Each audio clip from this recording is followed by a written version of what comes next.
Hi, I'm Alex, and let me tell you, a lot can happen when you least expect it. A week ago, I was just your average guy living an average life. But then I found the mask, and nothing has been the same since. It started last Saturday. I was exploring an old thrift shop downtown, looking for props for a costume party my friends had been hyping up. I wasn't really into costumes, but peer pressure is a powerful thing. The shop was full of oddities. Antique furniture, dusty books, and vintage clothing. In the far corner, something caught my eye. A porcelain mask sitting on a velvet cushion. It was intricately designed, with soft, feminine features painted delicately in pastel shades. "Beautiful, isn't it?" the shopkeeper said, appearing out of nowhere. "Yeah," I replied, picking it up.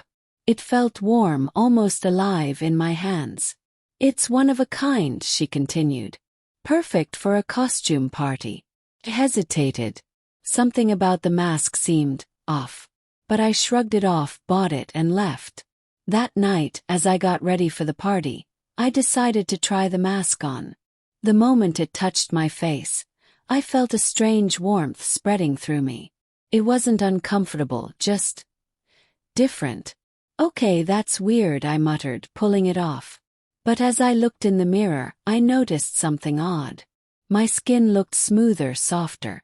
Must be my imagination, I told myself. I went to the party, but the mask lingered in my thoughts. Something about it called to me, and the next day I found myself putting it on again. That's when the changes started happening. The first day, my hands became smaller, my fingers slender and delicate. My voice softened slightly, and my skin grew impossibly smooth. By the second day, my chest started to change. I panicked, but every time I tried to resist putting on the mask, something inside me compelled me to wear it. By the third day, I was doing things I'd never imagined.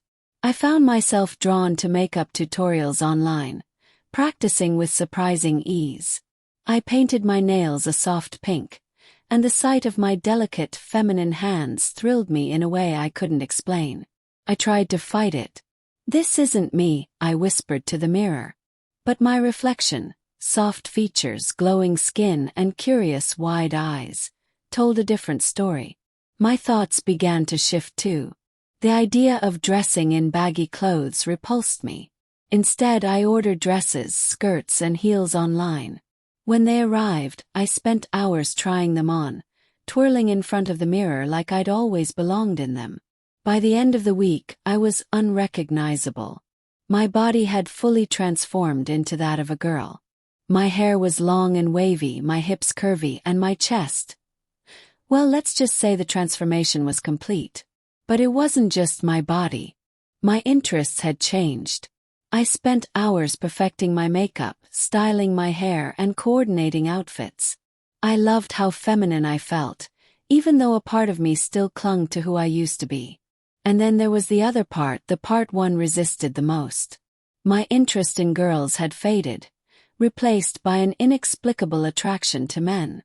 I hated it at first, refusing to acknowledge the fluttering in my chest when I caught a guy smiling at me.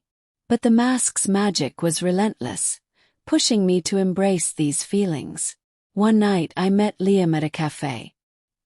He was kind, charming, and everything I would have admired in a friend before. But now I found myself blushing when he complimented me, my heart racing when he held the door open. "This isn't me," I told myself. "I don't want this." But the mask had other plans. The more I fought, the stronger the magic seemed to grow. By the end of the week, I couldn't deny it any longer. The mask had made me into someone entirely new. Physically, mentally, and emotionally. And while I'd resisted every step of the way, a strange sense of peace settled over me. I still don't fully understand why the mask chose me, or why it changed me so completely. But what I do know is this. Life has a funny way of leading you to places you never expected. Now, as I sit here in a cute sundress, my nails freshly painted, and Liam texting me to confirm our dinner plans, I realize that maybe, just maybe, this was who I was meant to be all along.